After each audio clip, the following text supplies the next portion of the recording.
Helicopter দুর্ঘটনায় ইরানের উত্তর পশ্চিমাঞ্চলে প্রেসিডেন্ট ইব্রাহিম রাইসি নিহত হয়েছেন। রাইসি মারা যাওয়ায় ইরান জুড়ে চলছে শোকের মাতম। কান্নায় ভেঙে পড়েছে পুরো দেশটি। দেশটির উত্তর পূর্বাঞ্চলীয় শহর মাশহাদে ইমাম রেজা এর মাজারেও প্রার্থনা শুরু করেছেন সেখানকার তীর্থযাত্রীরা। প্রেসিডেন্ট রাইসির জন্য ইরান জুড়ে হাহাকার দেখা দিয়েছে। রাইসিকে হারানোর গভীর বেদনায় যে কোনো যুদ্ধের চেয়েও বিধ্বস্ত দেশটির নাম এখন ইরান। এই ঘটনা কেন কিভাবে ঘটল তা নিয়ে শিয়া অধ্যুষিত পুরো দেশ জুড়ে চলছে নানা আলোচনা গুঞ্জন।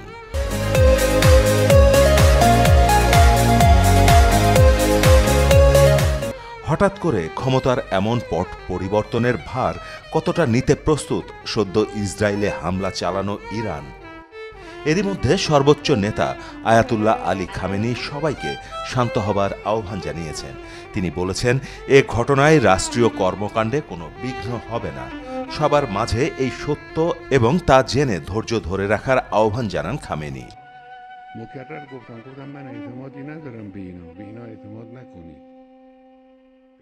এর আগে প্রেসিডেন্ট রাইসির জন্য দেশটির ঊর্ধ্বতন কর্মকর্তাদের বহনকারী একটি হেলিকপ্টার বিধ্বস্তের খবরের পর দেশটির আধা সরকারি ফার্সি নিউজ এজেন্সি তাদের প্রেসিডেন্টের জন্য দোয়ার আহ্বান জানিয়েছিলেন।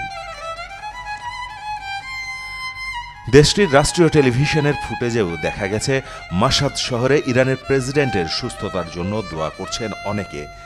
এমন সব প্রার্থনার মধ্যে একসময় খবর আসে রাইসি আর বেঁচে নেই। গতকাল আজারবাইজানের সীমান্তবর্তী এলাকায় দুই দেশের যৌথভাবে নির্মিত একটি বাঁধ উদ্বোধন করতে যান ইব্রাহিম রাইসি। সেখানে আজারবাইজানের প্রেসিডেন্ট ইলহাম আলিয়েভও ছিলেন। সেখান থেকে 3টি হেলিকপ্টারের বহর নিয়ে ইরানের পূর্ব আজারবাইজান প্রদেশের রাজধানী তাবরিজে ফিরছিলেন ইব্রাহিম রাইসি ও তার সঙ্গে থাকা অন্য কর্মকর্তারা। পথে পূর্ব আজারবাইজানের জোলফা এলাকার কাছে দুর্গম পাহাড়ি এলাকার ওপর দিয়ে অন্য 2টি হেলিকপ্টার নিরাপদে গন্তব্যে পৌঁছায়। কিন্তু ইরানের সরকার প্রধান ইসরায়েলে হামলার নির্দেশ দেয়া প্রভাবশালী প্রেসিডেন্ট রাইসিকে বহনকারী হেলিকপ্টারটি আর ফিরে আসে না। মাহমুদ হোসেন, মোহনা ডিজিটাল।